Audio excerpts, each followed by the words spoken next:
Welcome to Policy on Demand's Week in Review. I'm Rohit Kumar. What would you tell clients are your takeaways from this week? My key takeaway from this week is the successful conclusion of the debt limit negotiations, a pretty resounding vote in the House with both parties producing almost equal numbers, Democrats a little bit more than Republicans, but Speaker McCarthy got 2/3 of his conference to vote for the agreement. And then the Senate doing what the Senate typically does, which is hitting fast forward in the face of threats of obstruction and ending up completing the bill and sending it to the president's desk late last night. Which question related to policy did you get asked the most, and how did you respond? So the question I got asked most this week was, of course, around the debt limit.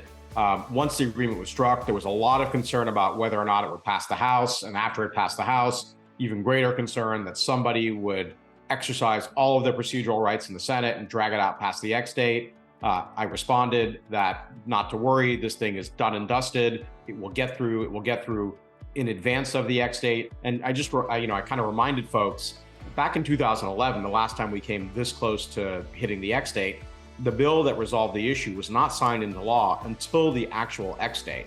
And so this one getting to the president's desk 72 hours before the X date really exceeds the very low expectation bar that we set in 2011. Where should companies focus their attention in the coming week? So in the coming week, with the debt limit now safely behind us, I think the focus should be on the House of Representatives, specifically the House Ways and Means Committee, which has been working on a so-called growth package for several weeks, if not months now, that we had anticipated to be released in the month of May, but of course got delayed because of the debt limit.